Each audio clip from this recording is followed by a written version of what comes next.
They say love conquers all, but what happens when love faces a formidable opponent? A mother's fierce disapproval, a past shrouded in loss. This is my story, a single mother who finds love again, only to discover that the path to happiness is paved with obstacles. Join me as I navigate a whirlwind of emotions, confront prejudice, and fight for my right to love, all while building a family filled with hope and resilience. My name is Mia Smith, and I'm a 38-year-old single mom and graphic designer making a living in Chicago. My whole world revolves around my delightful 8-year-old daughter, Zora. Though our family is small, the love and happiness we share fill our cozy home. 5 years ago, my life changed forever when my husband, Tom, was tragically taken from us in a car accident. That fateful night, I was burning the midnight oil at the office, preparing for a critical presentation. Tom called me repeatedly, but I was too engrossed in my work to pick up. When I finally finished late that night and returned home, a police officer was waiting at my doorstep. "Ma'am, your husband has been in an accident," he said. The moment those words reached my ears, it felt like my entire world crumbled. I remember it vividly to this day. In the 5 years since, I've marched forward hand in hand with Zora, carrying Tom's memories in my heart. Little Zora may not have fully grasped the grief of losing her father, but I vowed to always be there for her, to love her enough for both her parents. "Hey, Mom, what's for dinner tonight?" Zora chirps as she drops her backpack after school, like she always does. "Well, what's your special request?" I ask with a tender smile. "I want your famous mac and cheese." Zora dashes to the kitchen and eagerly hands me an apron. As I cook, I cherish the carefree chats with Zora, the happenings at school, tales of her friends, and her favorite subjects. Seeing her unfettered grin never fails to lift my spirits. After dinner, we settle in to watch TV or play games together, reading storybooks in bed until Zora drifts off. It's our nightly ritual. "Sweet dreams, my little princess," I whisper as I plant a kiss on her forehead. Once Zora's sound asleep, I dive into my design work. Being able to do graphic design from home makes it much easier to balance job and parenting duties. Those late night hours, immersed in creative projects with a mug of coffee by my side, are priceless to me. Weekends are for shopping trips with Zora, picnics in the park, and building precious memories, one by one. Though time and money can be tight as a single mom, nothing is more important than creating special moments with my daughter. Our life is far from easy, but every time I see Zora's radiant smile, I'm reminded that we have to keep pushing forward. I know Tom is watching over us from heaven, and with that faith in my heart, I greet each day with resilience and hope. It was during one of our usual outings to the neighborhood park that I first met Michael. Zora was playing on the swings while I sat on a bench, checking work emails. Glancing up, I noticed Zora about to fall off the swing. "Zora!" I rushed to her aid, but before I could reach her, a man swooped in and caught her securely. "You okay, sweetie?" The man asked gently as he helped Zora off the swing. "Thank you so much." I hurried over, deeply grateful. "Oh, it's nothing."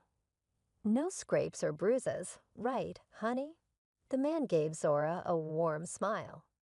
In his early 30s, he had kind features and a handsome face. "I'm Michael Williams." I was admiring what an adorable daughter you have when I saw her start to slip off the swing. "I'm Mia Smith." "I can't thank you enough." I reiterate my gratitude. "Thanks, mister," Zora chimed in brightly. Michael winked at her and said, "Anytime, little princess." We ended up chatting on a park bench for a while after that. Michael, it turned out, was a lawyer who worked at a nearby office. He had stopped by the park for a jog after work. I shared my story too, about being a single mom working from home as a graphic designer and about my late husband. Michael listened intently, nodding empathetically, his gaze full of compassion. "You're an incredibly strong woman, Mia. Juggling work and motherhood all on your own is truly admirable." His words made me feel a warmth I hadn't experienced in a long time. When I glanced at my watch, I was surprised to see dusk approaching. "Oh my, look at the time. We should head home." That's when Michael said, "Mia, I'd love to see you again and chat more if you're open to it. Perhaps the three of us could have dinner together sometime." His invitation caught me a bit off guard, but seeing how excited Zora was at the prospect, "Yay, Mom. Let's go eat with him," I agreed with a smile. A few days later, the three of us enjoyed a lovely meal at a local Italian restaurant. Michael brought Zora a storybook and asked me thoughtful questions about my work. It all felt so natural and familial. Dinner dates became a regular occasion for us, and Michael and I grew closer. With each caring gesture and dedicated act, he brought healing and happiness to my once heavy heart. Then one special day, Michael took Zora and me to the zoo. As we watched Zora squeal with glee at the lions, exchanging joyful glances, Michael tenderly took my hand in his. "Mia, you fill my life with joy. I want to be by your and Zora's side today and always." Tears streamed down my cheeks at his heartfelt confession. "Oh, Michael, you make me happier than I ever thought I could be again." With those words, I fell into his loving embrace. As my relationship with Michael blossomed, I gradually learned more about his family, especially his mother, Valentina, whom he often spoke of with great reverence. Valentina was a retired professor from the University of Chicago, an accomplished and intelligent woman. Michael adored his mother, regularly visiting her home for meals. "I'd love for you to meet my mother this Sunday," Michael suggested during one of our dinners. "I've told her all about you, and she's eager to get to know you." Though I felt some nerves about gaining his family's approval, my love for Michael took precedence, and I agreed to the plan. That weekend, I accompanied Michael and Zora to Valentina's house. When we rang the doorbell, an elegantly poised woman answered. "Hello, Valentina. I'm Mia Smith." I greeted her with my warmest smile, presenting a gift box of gourmet treats. But Valentina's expression remained stern, her response to my introduction rather curt. "Ah, yes. You're Mia. Do come in." We settled into the living room, with me sandwiched between Michael and Valentina on the sofa. She eyed me critically, brow furrowed. "Michael mentioned you're a single mother who does design work from home. Is that right?" "Yes, that's correct. I'm very fortunate to have a setup that allows me to balance my career and parenting," I replied brightly. "Working from home, I wonder if that provides a stable income." "I certainly hope you're not depending on Michael," Valentina said pointedly, her tone laced with condescension. "Mom, that's not fair. Mia is doing an amazing job."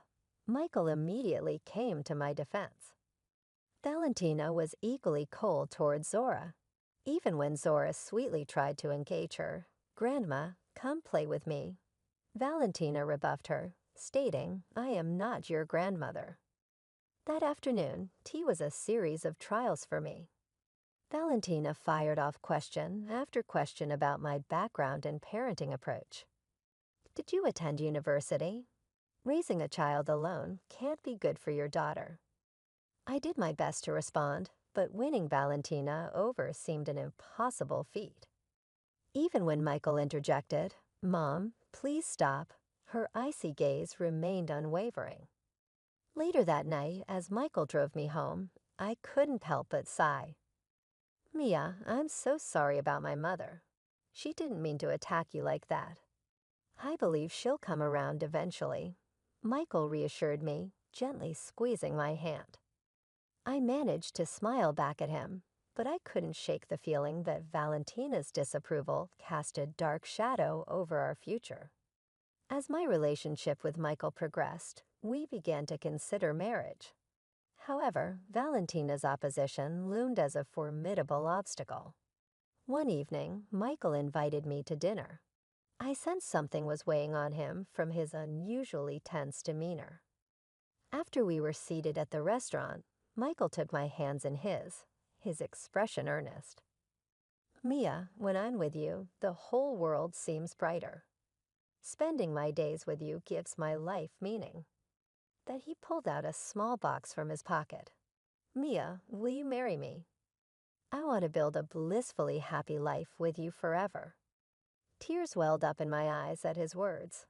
Yes, yes, of course. I managed through my joyful sobs, falling into Michael's embrace. At that moment, we were the happiest couple in the world. But our joy was short-lived. The very next day, I got a call from Michael. "Mia, I told my mother about our engagement," and his voice trailed off weakly. My heart sank. "She disapproves, doesn't she?" "Yes. Mom says you're not right for me. That as a single mom with an unstable job, you're just after my money." I was stunned, hurt, and angered by Valentina's harsh prejudice. Yet I also felt guilty for putting Michael in this position. "Michael, I love you so much, but if your mother is so against us—" "Mia, I choose you. My mother will just have to learn to accept us," Michael declared firmly, giving me strength. That weekend, we went to see Valentina again. Michael informed her of his resolute decision to marry me. "Mom, Mia is my life partner. Making her my wife is what will make me happy." But Valentina's response was frigid. "Michael, I don't believe you're thinking straight. Mia will ruin your life." "What do you mean by that?" I asked, my voice quavering. "You are not good enough for my son. Your education and status are lacking. Being a single mother is also a major disadvantage." Her words sliced through my heart like a knife. Michael lashed out at his mother. "Enough. Stop insulting Mia. She is the woman I've chosen." "Michael, you don't know what real happiness is. Someday you'll realize that," Valentina retorted coldly before storming out of the room. That night, Michael held me close and whispered, "Mia, I won't give up on us. I'll convince my mother, I promise. Please have faith in our future." I buried my face in Michael's chest, my tears flowing freely. Facing Valentina's objections would take all the strength of Michael's love. Hand in hand, we began to walk this difficult path together. As my wedding to Michael approached, my joy was tainted by the ongoing tension with Valentina.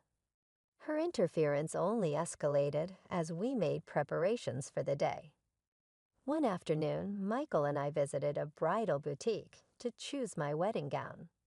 Michael beamed at the sight of me in a pure white dress.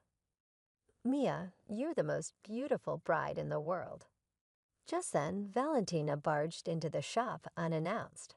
"That dress doesn't suit you at all. Pick something more refined," she scoffed. I was dumbfounded. Michael tried to reason with his mother. "Mom, please don't meddle with Mia's dress choice. I want you to respect her decisions." But Valentina wouldn't hear it. "A wedding reflects on the family's reputation. My input should be considered." In the end, I was pressured into selecting a gown that met Valentina's tastes. Michael squeezed my hand apologetically. "Mia, I'm sorry I couldn't give you the dress you wanted. But no matter what you wear, you'll be the most stunning bride." It wasn't just the dress, though. The guest list, venue selection, and every aspect of wedding planning became a battle. Valentina incessantly pushed her opinions on us. "You need to be more selective with the invitations. It could affect Michael's career. Choose a more prestigious venue. I won't have you getting married at some shabby location." Her demands were a far cry from the intimate, heartfelt celebration Michael and I envisioned. He was struggling under the weight of his mother's intrusion, but never stopped trying to protect me. "Mia, let me handle my mother." I don't want you to have to put up with this. No, Michael. We'll get through this together. I'm on your side. I reassured him amidst all this. We started looking for our first home. Building a cozy family life was our dream, so we focused on neighborhoods well-suited for raising children. Our realtor showed us several listings. Finally, we found the perfect place, a house with big, bright windows in the living room and a yard where kids could play. Michael, this is where I can picture us raising Zora, watching her grow. I'd love to make our home here, I said, hugging Michael's arm, my heart full. Predictably, Valentina was unimpressed. This house is too small. There's no proper room for guests or extra space for children. But Valentina, a house like this lets us prioritize our family's comfort, I countered. Tisk, tisk, you would pick a house unworthy of Michael. You should be buying something that reflects his stature, she said, her words bruising my spirit once more. Michael attempted to placate his mother, but she wouldn't budge. Michael, you deserve so much better than this. There are far more suitable women out there for you than Mia. Her remark made my blood boil. Valentina, I intend to make Michael happy. Please accept us, I pleaded. She glared at me, eyes devoid of warmth. You'll never live up to my expectations. Michael will see that sooner or later. Valentina's disapproval remained the biggest hurdle in our path. Somehow Michael and I made it past Valentina's objections. Our wedding was a small but love-filled affair. Zora made the sweetest flower girl, scattering petals in her little white dress, looking every bit an angel. Voice thick with emotion, Michael recited his vows. Mia, meeting you was the single best thing to ever happen to me. I promise to love you, cherish you, protect you for all my days. Through joyful tears, I pledged my heart to him in return. Michael, I can't wait to walk through life with you. My love for you is everlasting. To the sound of our gathered loved ones' cheers and applause, we embarked on our new journey as husband and wife. A few months into our married life in our new home, I received some wonderful news. My period was late, and I felt changes in my body. Michael, I think I might be pregnant, I told him one morning. His face instantly lit up with joy. Mia, that's the best news ever. Michael embraced me tightly as we shared in the excitement. We promptly visited the obstetrician and received confirmation of the pregnancy.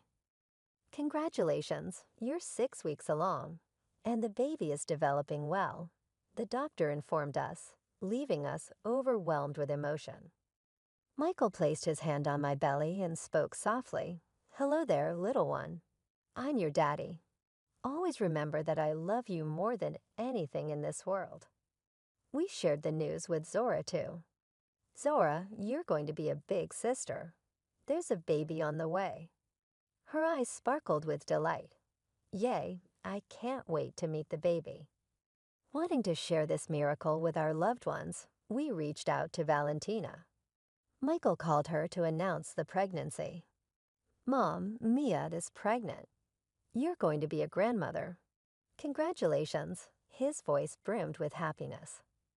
But Valentina's response was far from enthusiastic. Huh? Are you sure she's pregnant? Michael was taken aback. Mom, what do you mean? We've had it confirmed by the doctor. She must be trying to trap you. I bet she's faking the pregnancy to get her hands on your money, Valentina accused harshly. Anger flashed across Michael's face. Mom, that's not true. She loves me. We're becoming a real family. Michael, you're being deceived. Mia is a cunning woman. The nerve of her claiming to be pregnant as a single mother is unbelievable enough. Mom, stop trying to ruin our happiness. Michael shot back, but Valentina hung up on him. He comforted me as I fought back tears. Mia, I believe in you. My mother will have to accept that this child is a product of our love. The next day, while out shopping, I felt the eerie sensation of being watched. I looked around but saw no one suspicious. Still, I couldn't shake the feeling of being followed. As this continued over the next few days, my suspicions grew stronger. Someone was keeping tabs on me. Deeply unsettled, I confided in Michael. "Honey, I think I'm being followed. I feel like someone's watching me." He took my hands in his. "Mia, I thought I noticed a suspicious man around you recently, too. That's why I asked a friend to investigate." Just then, Michael's cell phone rang. It was John, his detective friend. "Michael, about that investigation you requested, I've discovered that your mother has been having your wife followed." He was dumbfounded. "What? My mom is having Mia tailed." "Yes, she approached me to keep an eye on Mia's activities." Michael looked at me apologetically. "Mia, it seems this was my mother's doing. I'm so sorry for putting you through this." I was at a loss for words, my legs nearly giving out from under me. "Why? I haven't done anything wrong." He held me tightly and whispered, "What my mother did is unforgivable. I won't stand for anyone hurting you." That evening, Michael confronted Valentina. "Mom, why did you have Mia followed? She's done nothing to deserve this." She remained defiant. "I needed to verify if Mia was truly pregnant. That woman can't be trusted. Your prejudice is tearing us apart. Mia is my wife and the mother of my child. You need to accept that." "I will never accept her. She'll ruin your life, mark my words." Valentina glared coldly.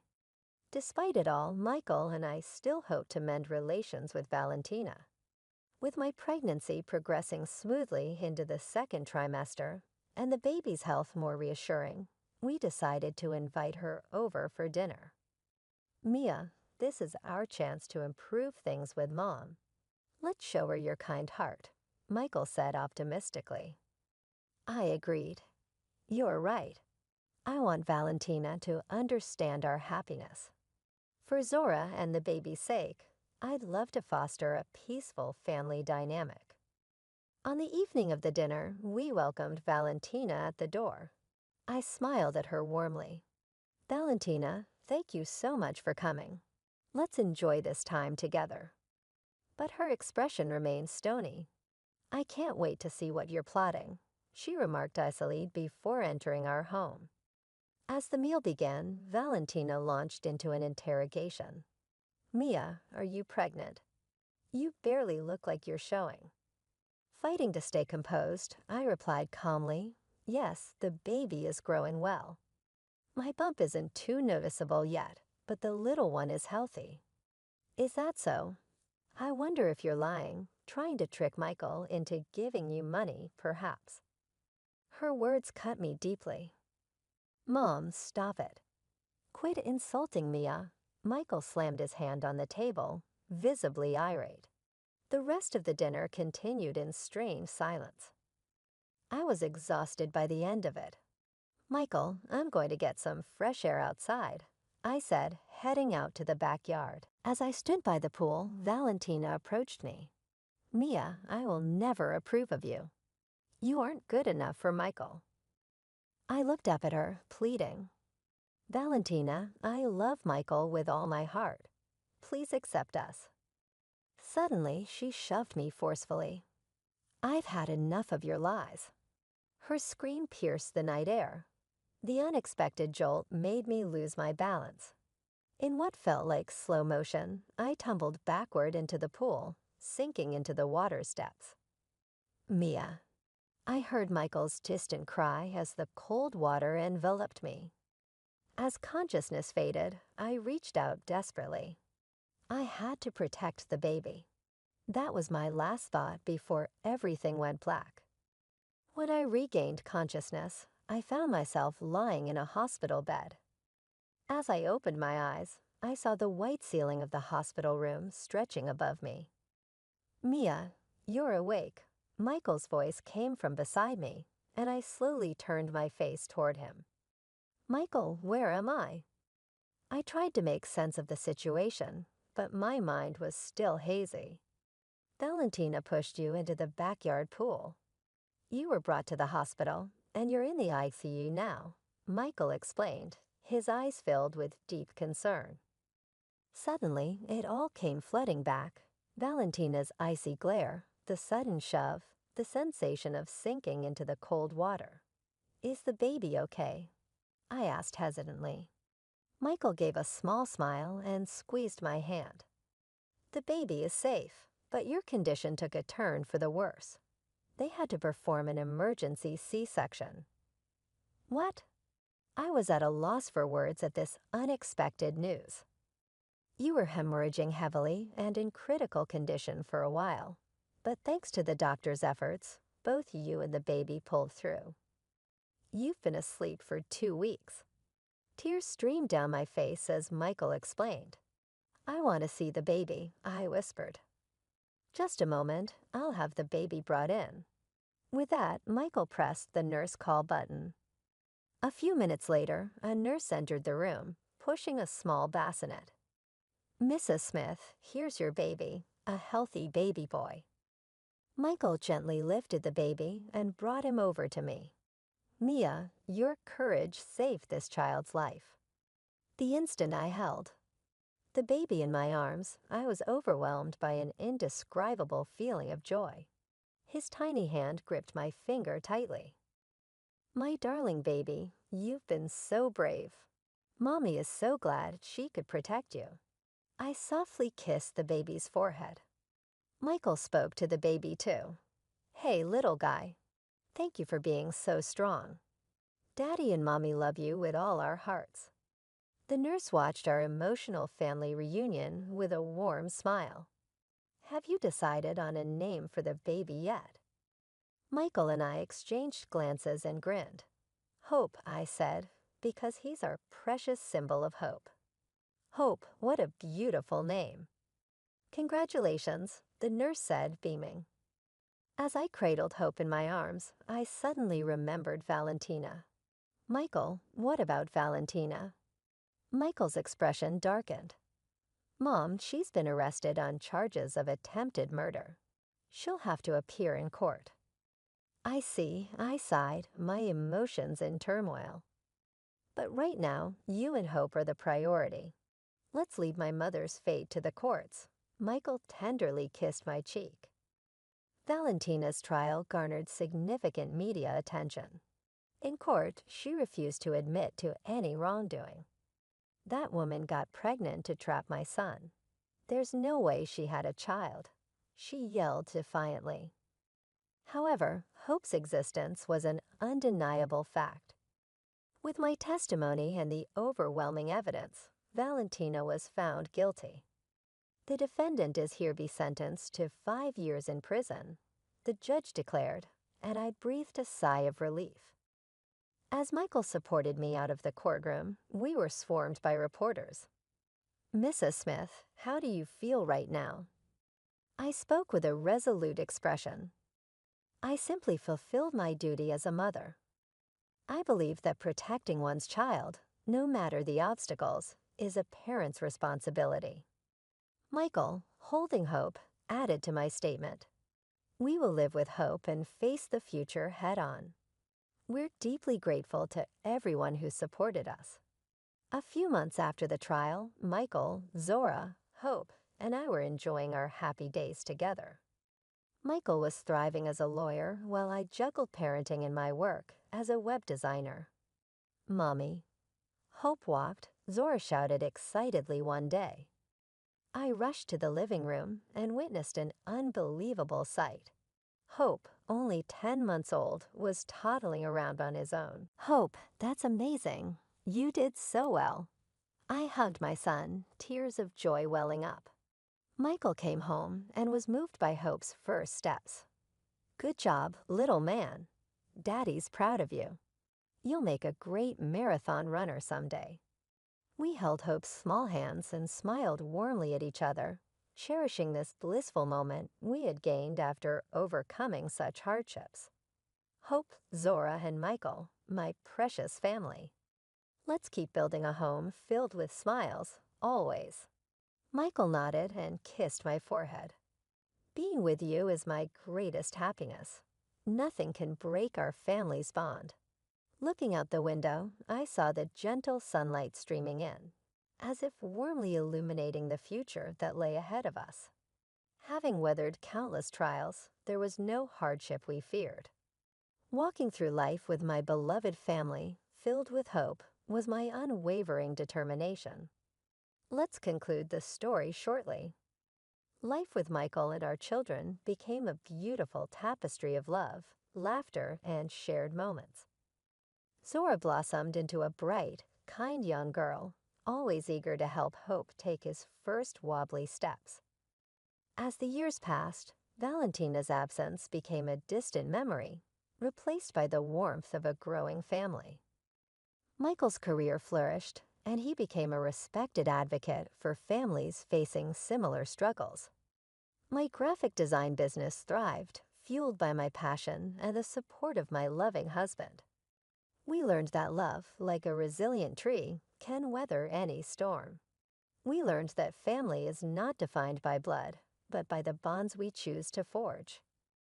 Most importantly, we learned that even in the darkest of times, hope, like a tiny seed, can blossom into something beautiful. The journey wasn't always easy, but with each other by our side, we faced every challenge with unwavering love and a shared belief in a bright future. For in the end, that's what truly mattered. The love we shared, the family we built, and the hope that burned bright within our hearts. After experiencing the full journey of our story, we'd love to hear your thoughts. How did the story resonate with you? Don't forget to like, subscribe, and stay blessed. Thank you for watching, and see you in the next story.